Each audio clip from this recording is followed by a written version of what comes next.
Anyway, we shall win in the end, hopefully. Try and be positive. Did anyone go to the concert at the Spa, the Fenby concert? Yeah. Oh, great. Yeah. It was a bit special, wasn't it? And, you know, that was to celebrate the life of Eric Fenby. Also Yorkshire Day, belatedly. So it was British music, plus Yorkshire music, plus the celebrating Eric Fenby, with the grand finale being, of course, an old Timur Bartat in the style of Rossini. And that's the programme there. You know, take advantage of it, because it's the only one of the few slides we could watch. Right. So, amanuensis. This is the word, isn't it? Always associated with Eric Fenby. I presume we all know what an amanuensis is, according to the dictionary. I can't even spell it, let alone.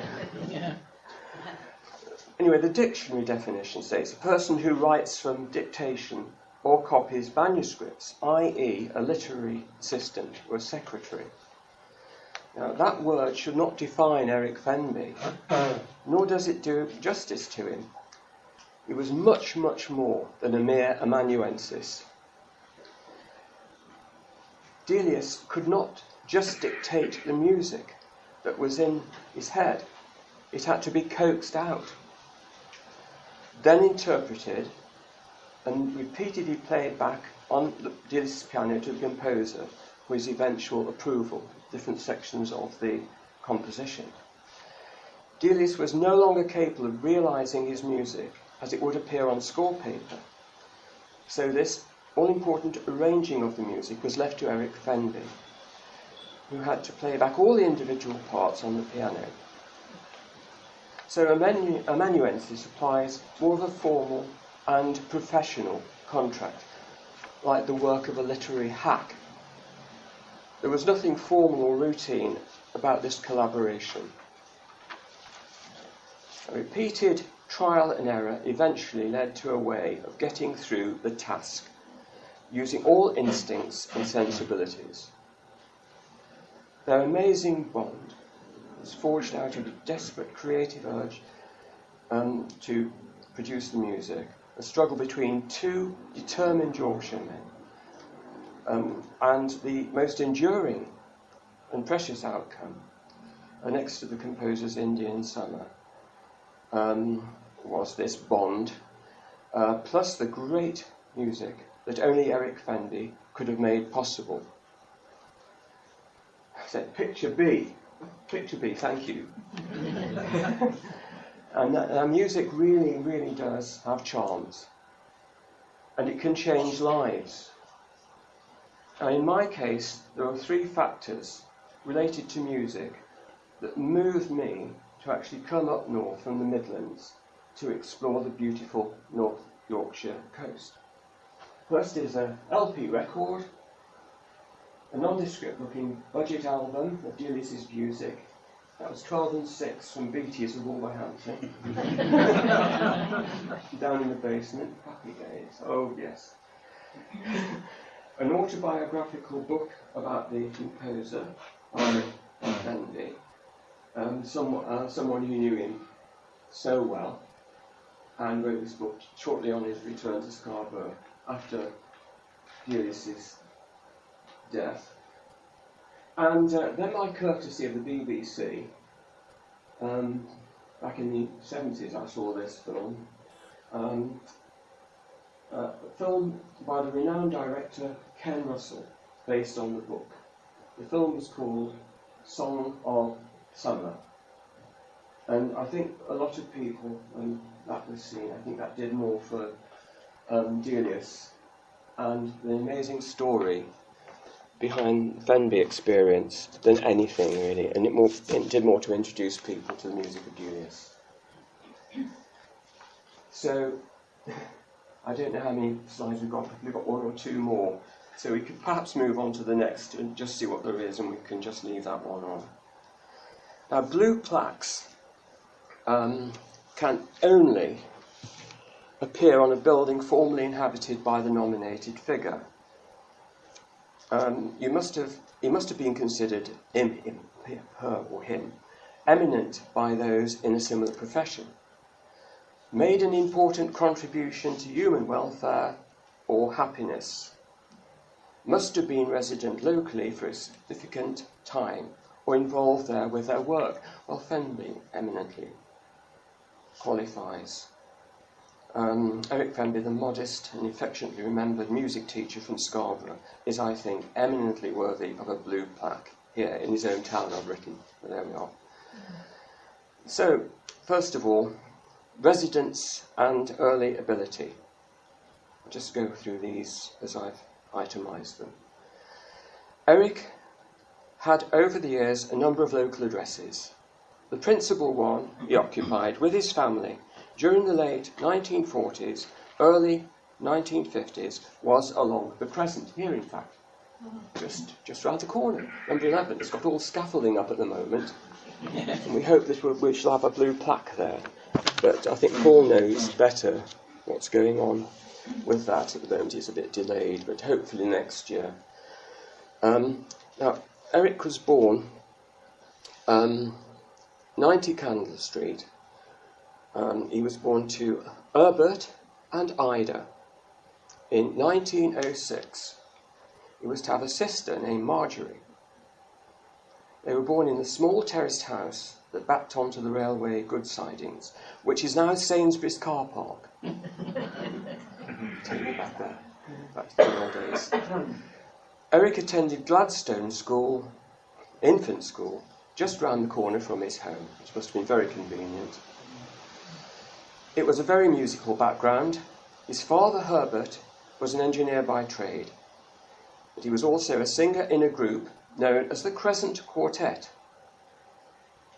He was deeply involved with the Anglican Church as a chorister at Holy Trinity Church. If we could go on to the next, we've got one of the church, Adrian. It would be great if we, of course that's a lovely, I think that sums up Eric's character. We can go on one more. We've got one more of the church. That's Candle Street. That's the school. We've got more sides than I thought. That's the church, Holy Trinity Church. I think that's it. We can't blank the window out anymore, can we? Sorry? I'm an awkward customer. Could we blank it out? Make it less dark.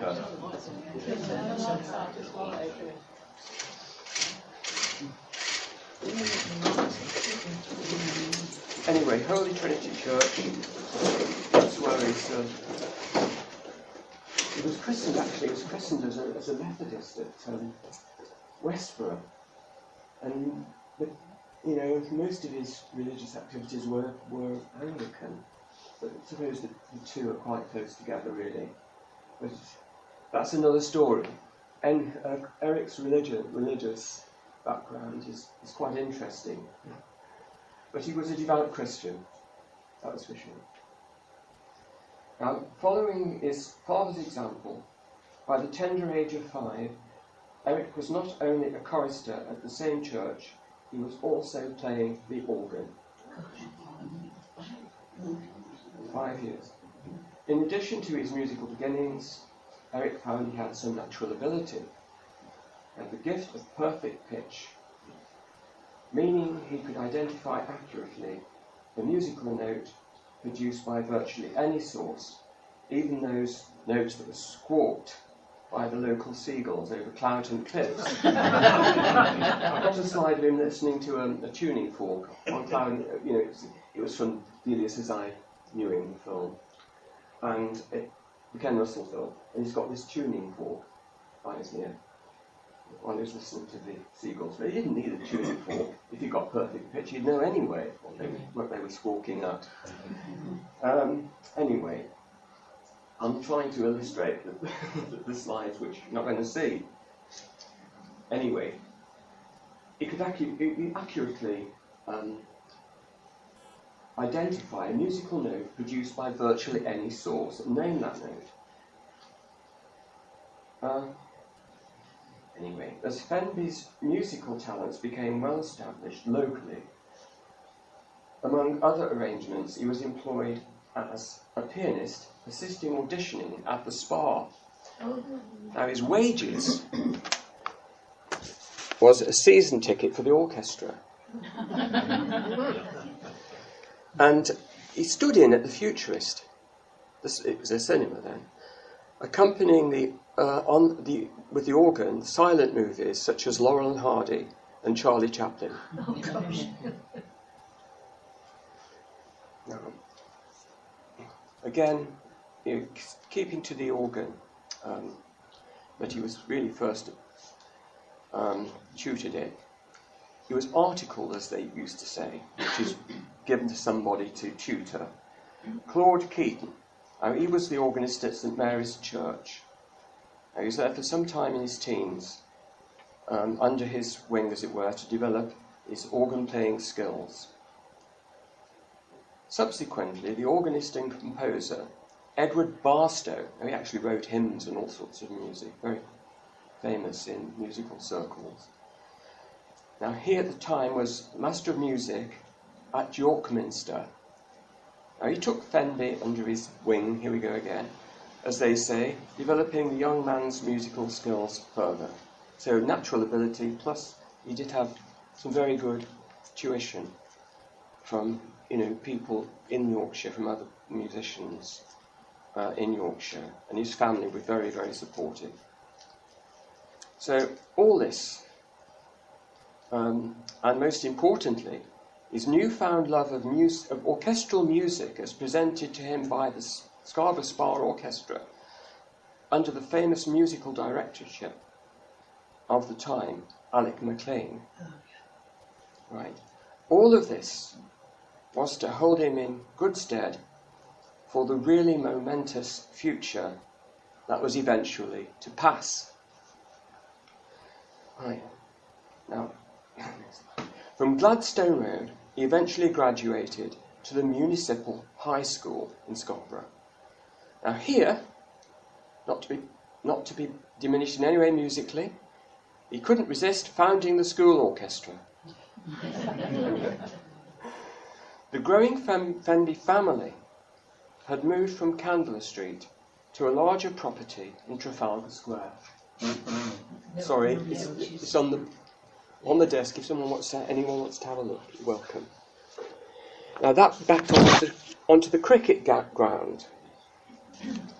Now it was from here, in 1928, that his great adventure began.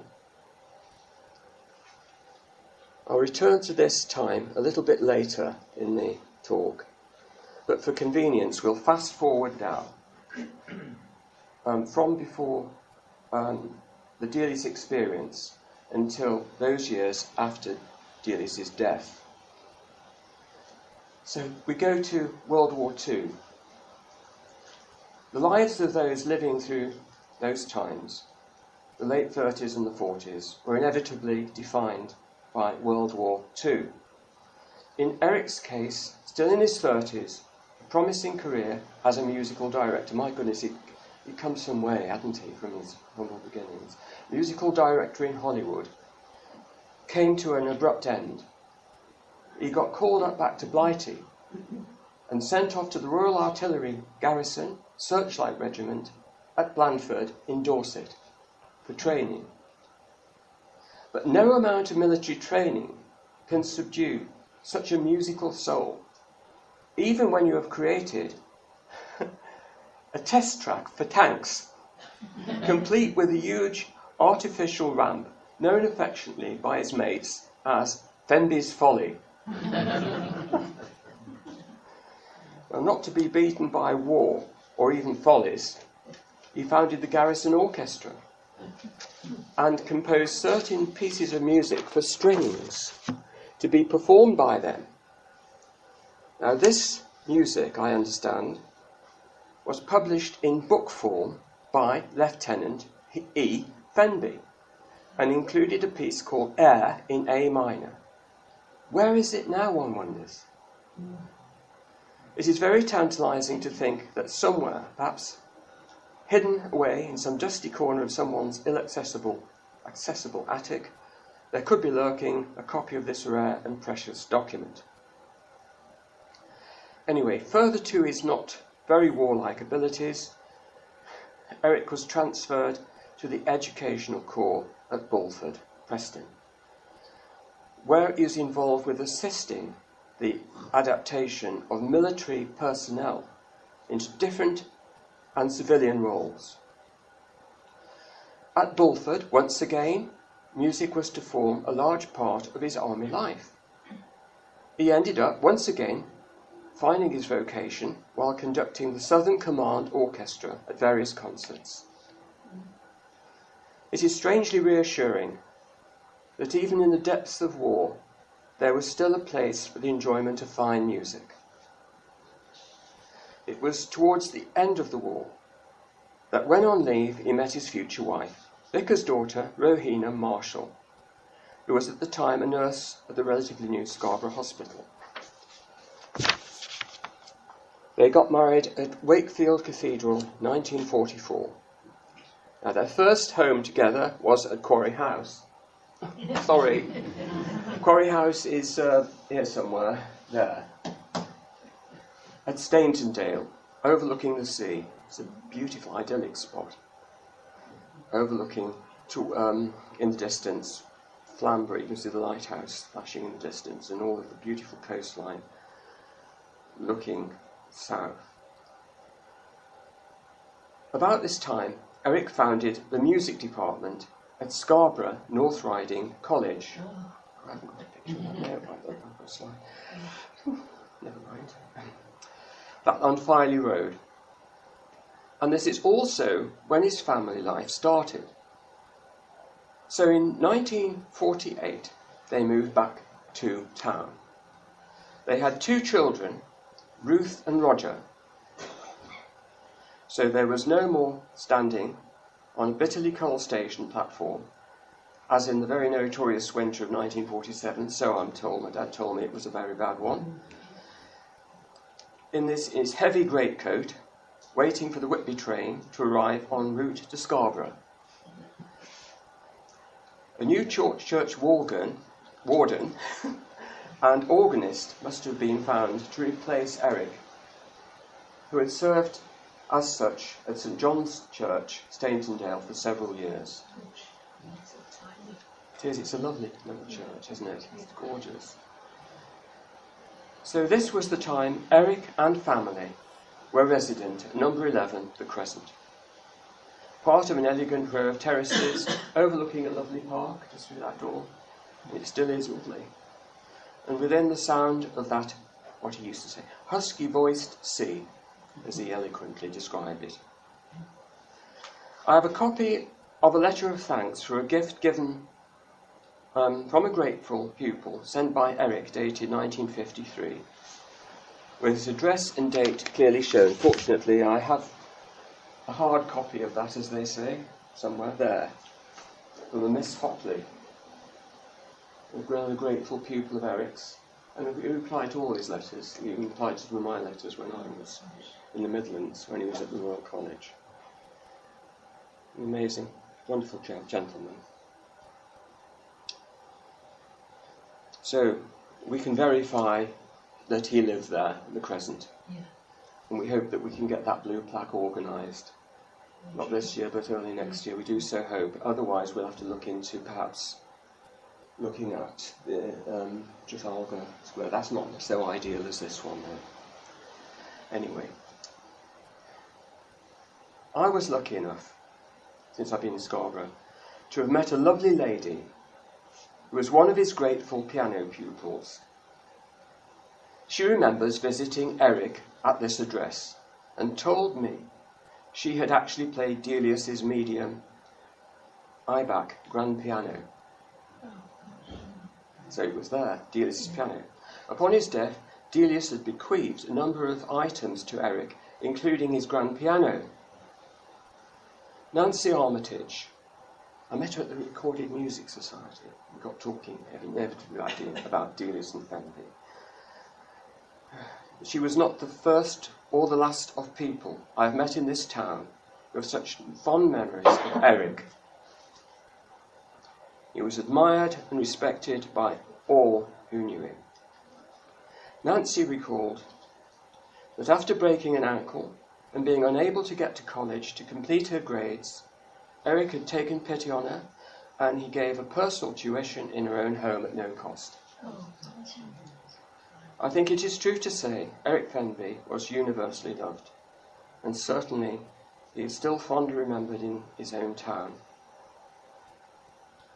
From the Crescent, I understand that the family eventually moved a short way south down the coast to the Holbeck area. It didn't fall into the sea in 1990. Well, that was about 1997 or 1998. 1995 was it?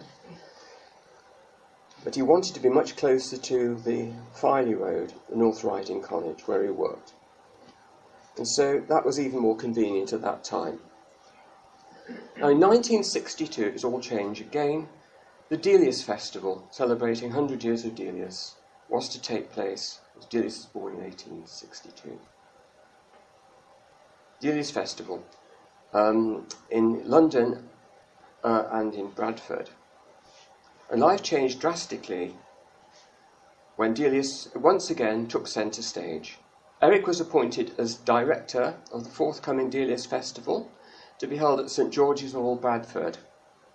Bradford was in fact Delius's birthplace in 1862, so I think he can fairly well be called a Yorkshireman. In addition to his Yorkshire heritage, Delius apparently never lost his Yorkshire accent, although tempered with more than a hint of German.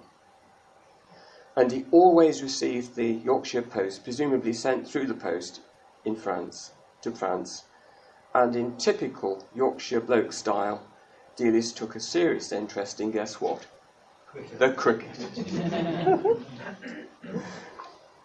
To be brief, the Festival of Delius's music, masterminded by our local hero, who also assisted arranging and conducting orchestras and choirs at that festival, was an outstanding success. So much so that our late Queen's mother was so delighted with the opening performance, a lovely picture of her smiling, at which she was in attendance, that an OBE was subsequently awarded to Mr. Eric Fenby for his services to music. On the move again and rapidly upwardly mobile, Eric went from Scarborough North Riding College to the Royal College of Music in London, where he took up an appointment to teach music. And in 1977 he became a professor of composition. So he and Rowena had taken up residence well away from their roots, in the leafy North London suburb of St John's Wood. This is where Eric was to remain through the 1970s, working with such illustrious characters, the slide of Yehudi Menuhin, and as the wonderful violinist Yehudi Menuhin, and pupils, a slide of Julian Lloyd Webber at the piano with Eric, such as cellist Julian Lloyd Webber. At this time, Eric was also determined, also in demand in America, to do lectures about Delius. Delius was incredibly popular in America, in all of North America actually, and to conduct orchestras. Of course, Eric was no stranger to America, as I indicated earlier. Just before the war broke out, he had been employed there through the good offices of famous actor Charles Laughton. Now that was the brother of Tom Laughton, the renowned Scarborough hotelier, as musical director and composer. Alfred Hitchcock was working, I've got a clip from that film, but it's oh good, gone. Alfred Hitchcock was working on a film based on Daphne du Maurier's novel Jamaica Inn, in which Charles was to star in the lead role. Eric composed the rather Wagnerian and dramatic theme music for that 1939 film, before having to return to Britain for his wartime service. Scrolling forward again from this time, both he and Rowena were frequent and welcome guests of the American branches of the Delius Society. I must add that Delius was instrumental in founding the Delius Society and in America, and in particular in Philadelphia and in Jacksonville. The Fenby spent much time repeatedly visiting Florida, where as a young man, Delius in his 20s tried his hand, rather unsuccessfully, at growing oranges on a plantation beside the massive St. John's River.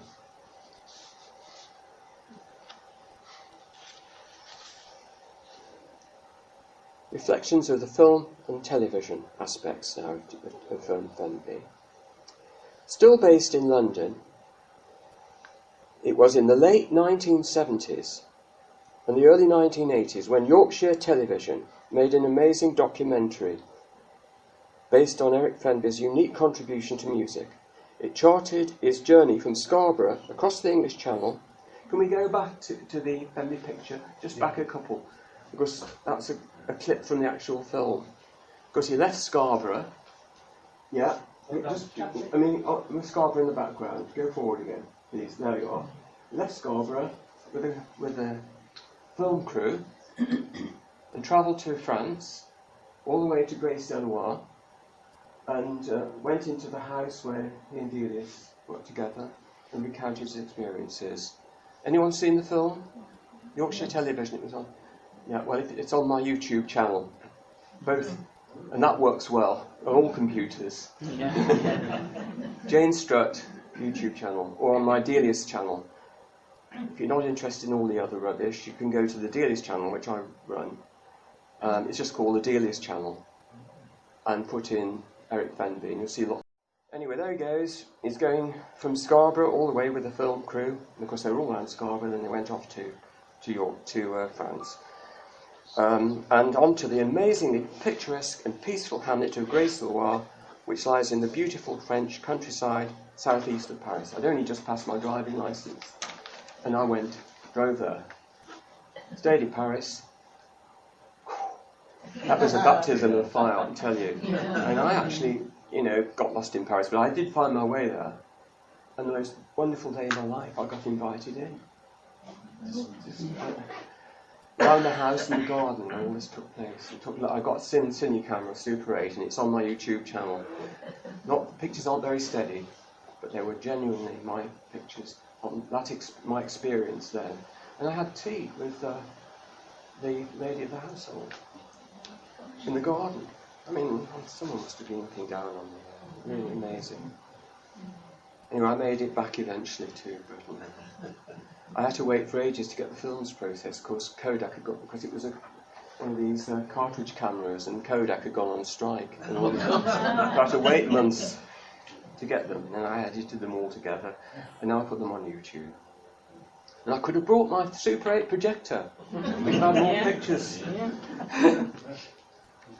Anyway, Grace-Delois is beautiful. I've got a picture of Grace-Delois, which unfortunately, alas, can't show you today.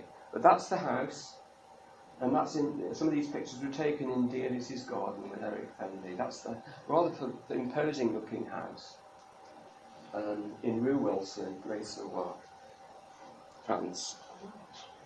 Well, the film crew, with permission from the then property owner, a wealthy Parisian, took up at Delius's former home and invited Eric to recount his experiences. So there was at the very spot within the grand house and in the beautiful garden, running down to the river, Eric, often emotional, recounted in the film, details of his brave mission. And there's nobody that can tell it better than Eric himself, so do try to catch these films while they're still there. Now this was where, over half a century ago, he had struggled painfully and often tearfully to find a modus operandi to assist Delius in composition. Once a vibrant and great celebrant of all the joys of life, with all its riches, Frederick Delius was now diminished physically to this physically feeble, dependent, blind, and almost entirely paralysed shadow of his former self. But mentally he was as sharp as ever, even while having to bear the added frustration of not being able to express or extract the beauty in musical form still imprisoned within his restless soul. Fenby explained that it was only with the patient support of Delius's wife, Jelka, that he had found the strength to go on, so he got an awful lot to thank Jelka for. The story is best illustrated in the Ken Russell film entitled The Song of Summer. Would have given a plug for that. This film was based on a book written back in Scarborough just after Delius's death, and appropriately entitled Delius as I Knew Him. Now, the result of this emotional sojourn back in time was this brilliant this Yorkshire television film, presented with the dulcet tones of Jeff Druitt, entitled A Song of Farewell. It was shown in 2 parts due to the commercial break, and it is still available to view for all of those who are not too allergic to the internet on YouTube. Here we go again. Said enough about that, Jay. Returning to London, Eric, during this extended period of time, was to remain working, writing and performing and teaching from his London base, while all the time advocating the music of Delius in every conceivable way,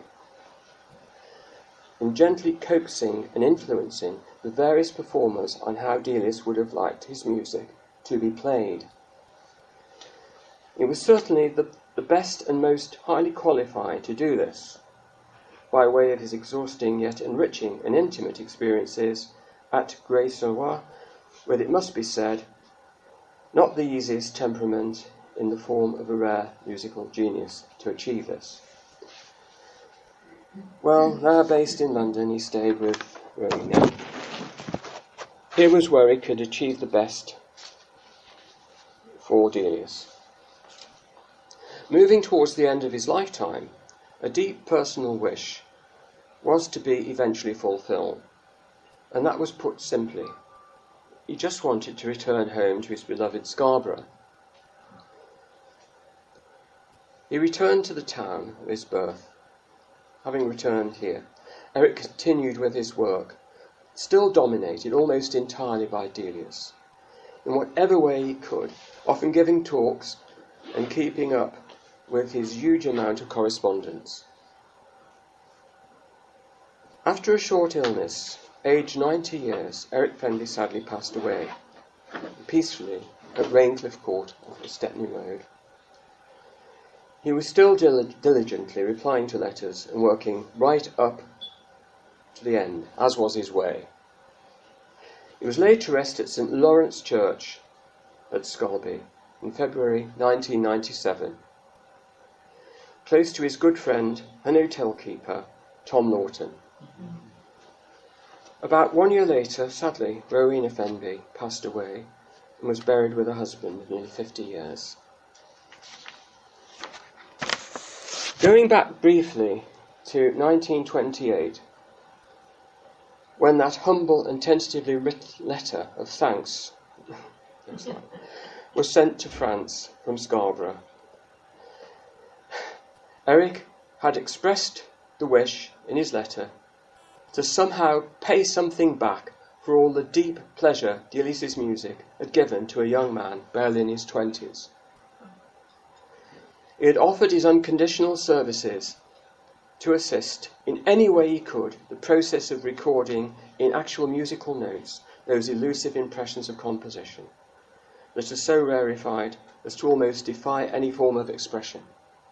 Then, of course, it would involve having to write this onto score paper with the numerous parts for all the different instruments. Fenby had read in the newspapers about the sad plight of Delius, and having heard some of his music on the radio, he had been, as a result, so emotionally moved as to have already obtained and studied a whole score of some of the composer's published work. The letter was duly sent, while perhaps he was considering that his bold gesture would likely come to nothing. There was a reply, however, written by Delius's wife, Jelka, thanking Eric for his kindness and inviting him to stay with them for a while, to see if there was any chance the pair could work together. Can you imagine the excitement and trepidation this response must have caused? It is amazing how one simple, well-meaning gesture can shape the entirety of the rest of a lifetime, and at the same time establish a unique place in history with the creation of such fine music. Not to forget to mention an example of possibly the best and most positive yet rare aspect of humanity, that is one person's selfless devotion to another. The trials and tribulations that were to follow over 6 years, but those trials and tribulations led to the breakthrough of being able to work together.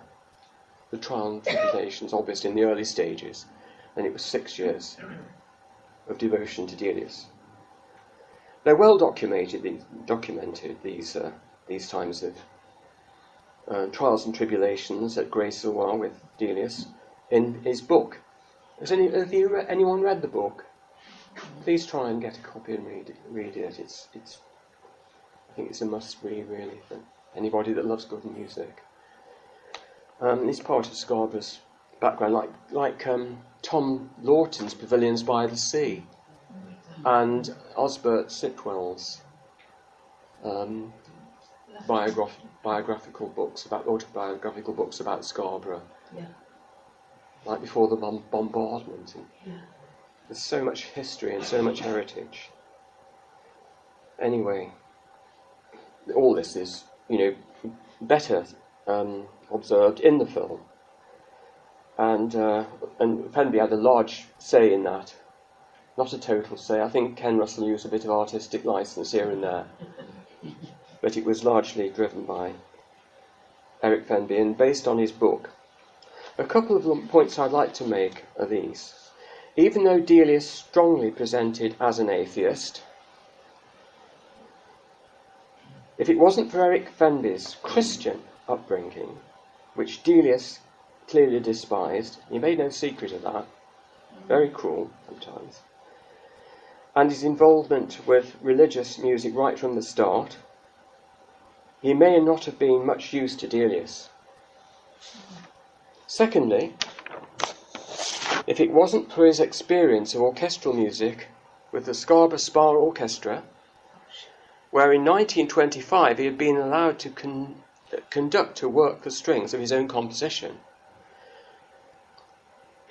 and there were all the other musical opportunities that Scarborough offered for him then as well, available to him in this town to develop his musical abilities, which he exploited to the full.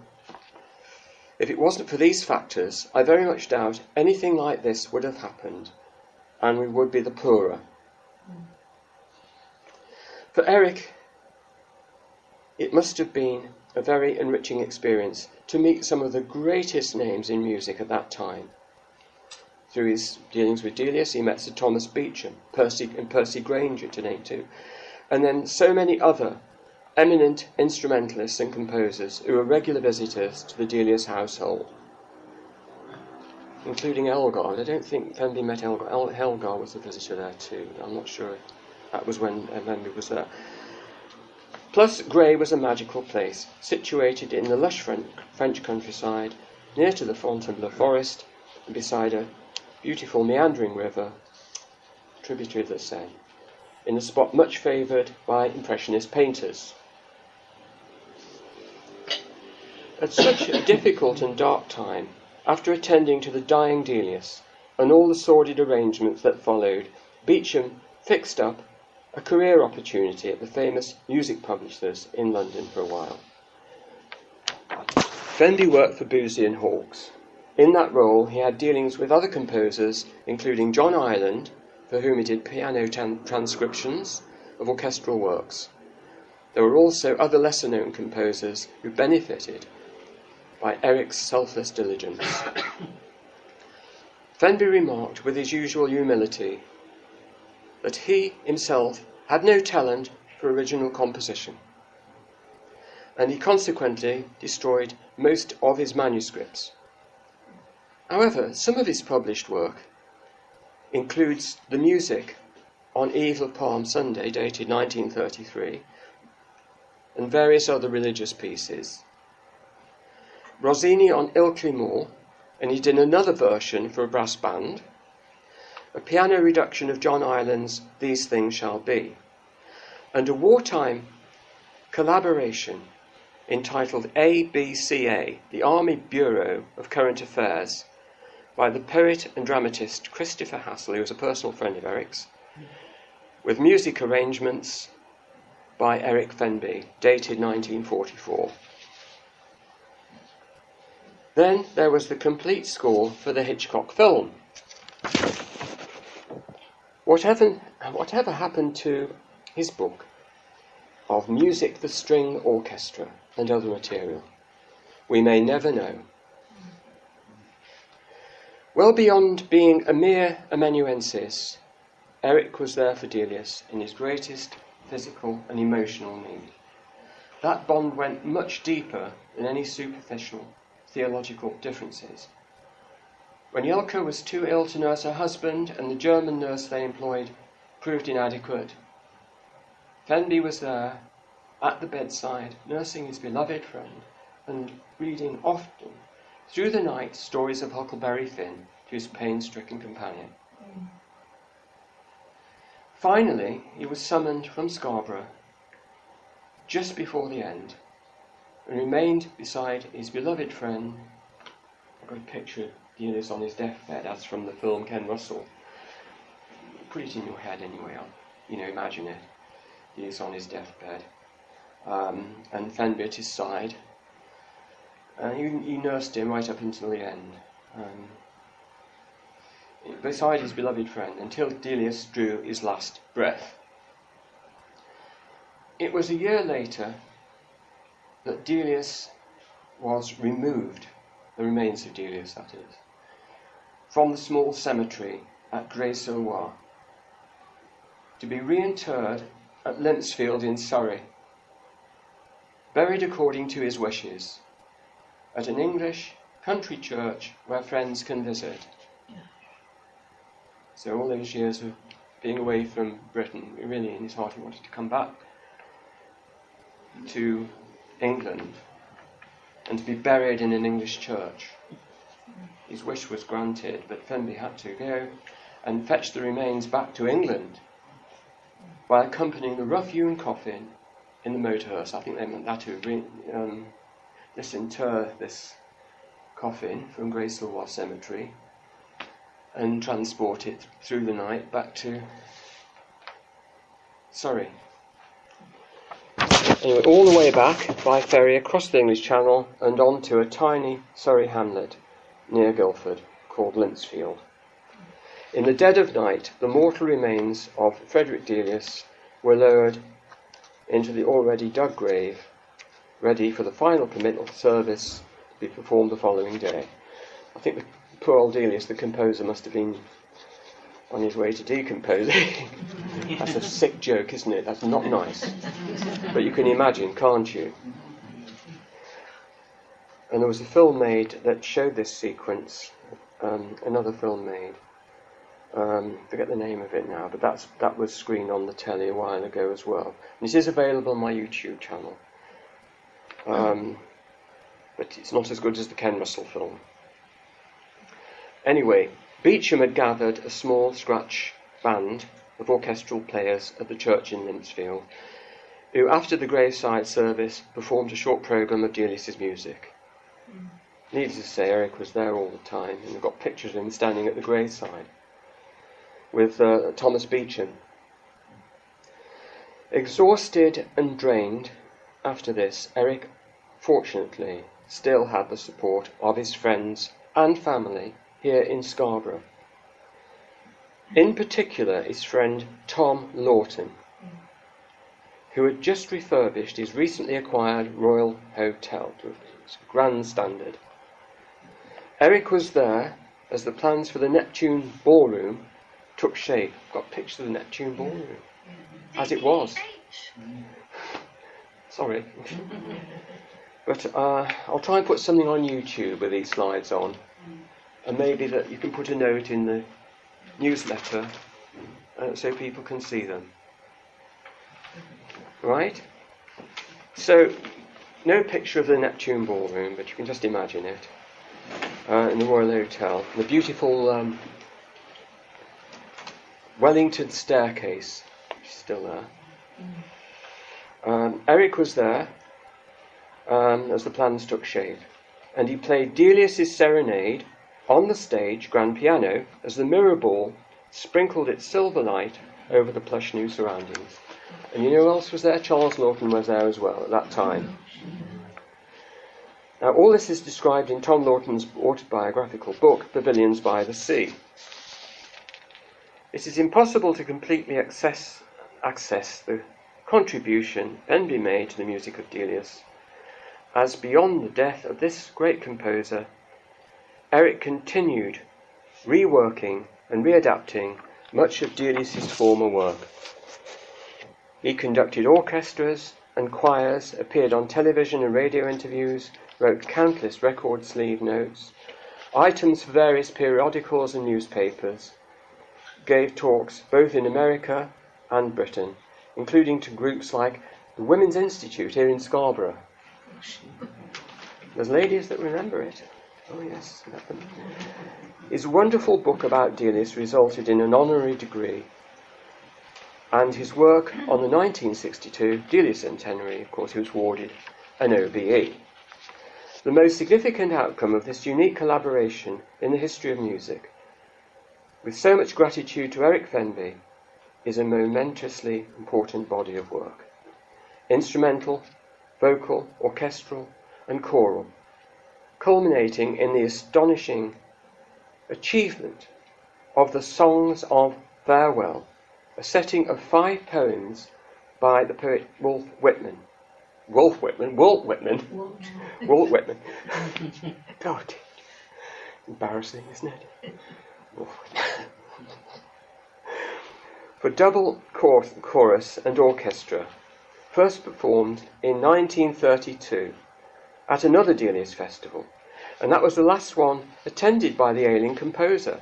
This was organised by Thomas Beecham, the conductor, composer Philip Warlock, who was a great Delius fan, an advocate of Delius, and of course Eric Fenby, who accompanied Delius in his bath chair to the Queen's Hall in London. Songs of Farewell represent some of Delius's music at its best, as presented to us through Eric Fenby. I think this might have been Eric's finest achievement whilst working with Delius. Who knows what the rest of history will make of it all? But we are certainly lucky enough to be able to share this wonderful gift of music. It's there, if only we can really listen. And then there's that incredible and unique part that our modest local hero has played in the rich musical heritage of this town. So, for today, here it ends. I thank you very much for listening. I'm sorry about the lack of slides.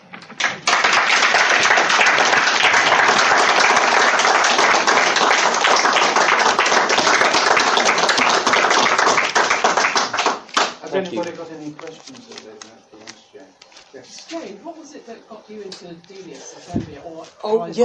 Yes, certainly. One experience, a lovely question, and one I'd love to answer, is just listening to the wireless one day, as you do, and I used to listen to Radio 3 quite often, the third programme those days. Yes. I heard a section of music, which I don't know if I was doing at the time, that actually stopped me in my tracks. What is this?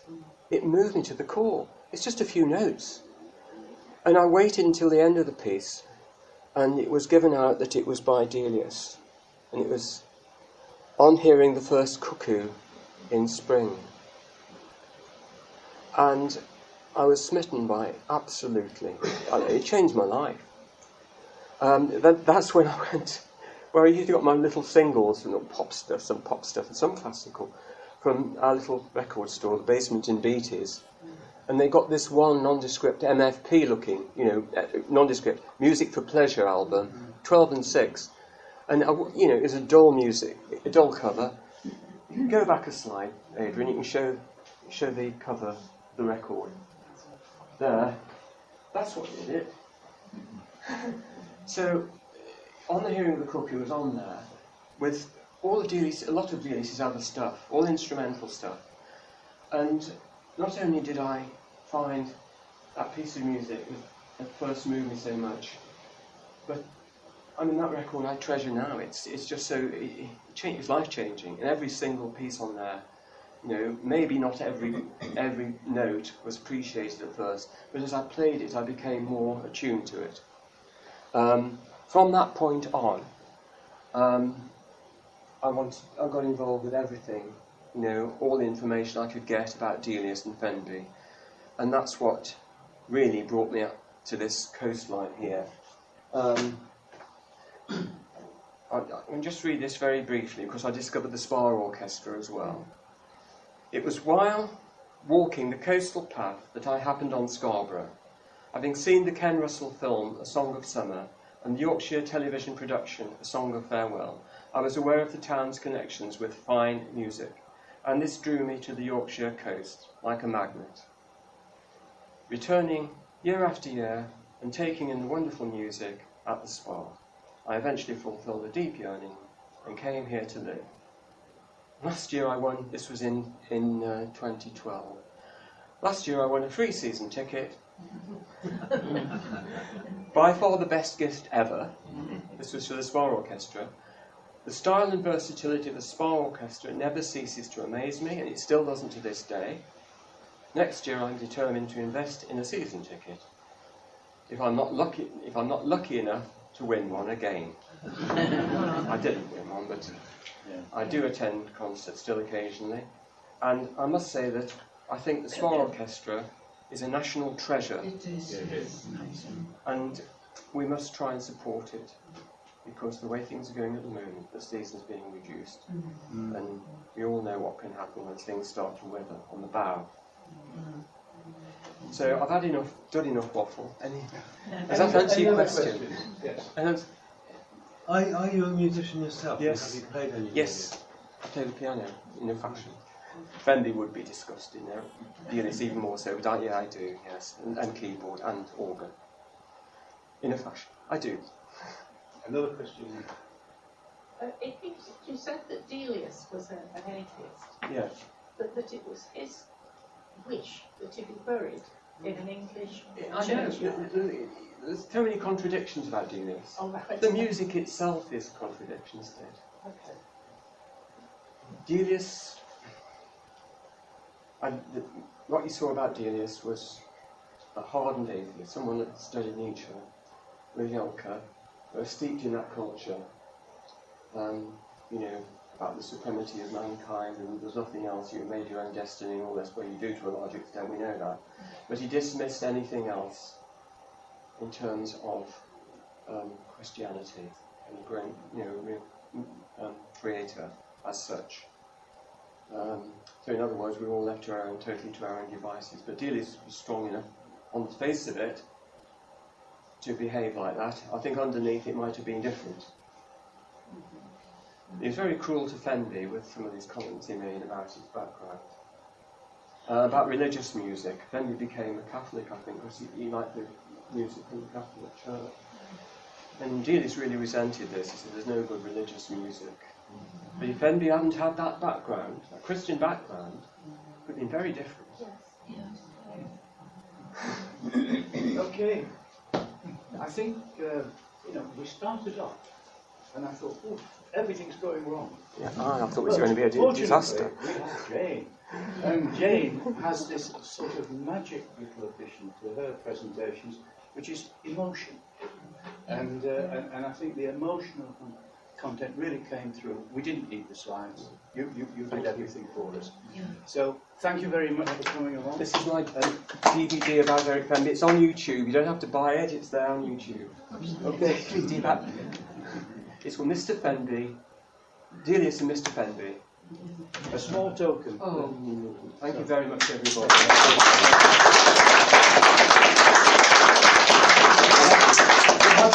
The raffle. Don't forget YouTube, the Delius channel, YouTube, please. To make up for this. Russell Delius on the